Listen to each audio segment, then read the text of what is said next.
ఎస్పీయు Srinivasa auditorium నందు ఈ నెల 8వ తేదీ బుధవారం ఉదయం 10 గంటలకు జరుగు ప్రతిభ అవార్డ్స్ కు ఇంటర్ నుంచి ఆపై చదివే ప్రతి విద్యార్థి పార్టిసిపేట్ చేయొచ్చని ఆంధ్రప్రదేశ్ స్టూడెంట్స్ జేఏసీ రాష్ట అధ్యకుడు హేమాద్రి యాదవ్ తెలియజేశారు.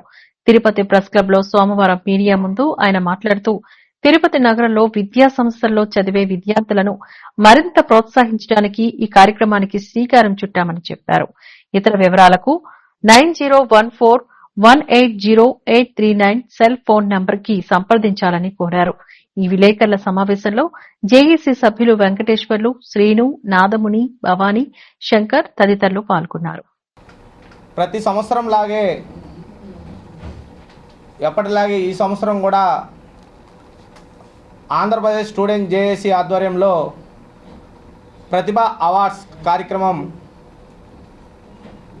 ఈ నెల 8వ తారీఖున బుధవారం ఉదయం 10 గంటలకు శ్రీనివాస ఆడిటోరియంలో మా ఏపీ స్టూడెంట్ జేఏసీ ఆధ్వర్యంలో ప్రతిభ అవార్డ్స్ కార్యక్రమం ఘనంగా నిర్వహించుతున్నాం.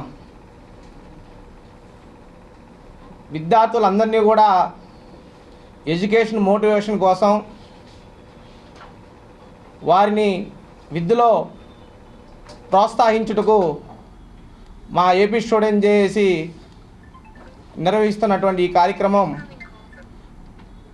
విద్యలో ఇంకా మరింత ఉత్తేజంగా మరింత ప్రోత్సాహంగా వాళ్ళకి ఈ కార్యక్రమం ఉపయోగపడుతుందని చెప్పి కొన్ని సంవత్సరాలుగా ఈ యొక్క ప్రతిభ అవార్డ్స్ కార్యక్రమం ఆంధ్రప్రదేశ్ స్టూడెంట్ జేఏసీ రాష్ట్ర వ్యాప్తంగా నిర్వహిస్తున్నాం.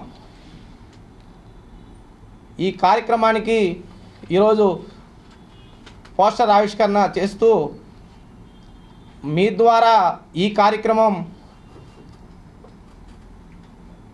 విద్యార్థులకు వారి తల్లిదండ్రులకు మరింత చేరుతుందనేటువంటి నమ్మకంతో ఈ పోస్టర్ల ఆవిష్కరణ కార్యక్రమం చేయబడడం జరిగింది. ఈ కార్యక్రమానికి ఎలక్ట్రానిక్ మీడియా వారు, ప్రింట్ మీడియా వారు అందరూ కూడా ఎస్వి యూనివర్సిటీకి వీచేసి మీ యొక్క మద్దతు కూడా ఈ కార్యక్రమాలకు ఉండాలని చెప్పి ఈ వేదిక ద్వారా మిమ్మల్ని ఆహ్వానిస్తున్నాం. అందరూ కూడా ఈ కార్యక్రమానికి రావాల్సిందిగా, మీ మద్దతు ఉండాల్సిందిగా మా ఏపీ స్టూడెంట్ జేఏసీ రాష్ట్ర తిరుపతి జిల్లా కమిటీ ద్వారా మీ అందరినీ కూడా కోరుకుంటున్నాం. తిరుపతిలో ఉన్నటువంటి ఈ నగరపాలక సంస్థలో ఉన్నటువంటి అన్ని విద్యా సంస్థల్లో ఉన్నటువంటి ప్రతిభ గల విద్యార్థులందరికీ కూడా ఈ అవార్డుకు ఎన్నుకోబడడం జరిగింది. మరి ఈ కార్యక్రమాన్ని అందరూ కూడా దిగ్విజయం చేయగలుగుతారని కోరుకుంటూ నమస్కరిస్తున్నాము.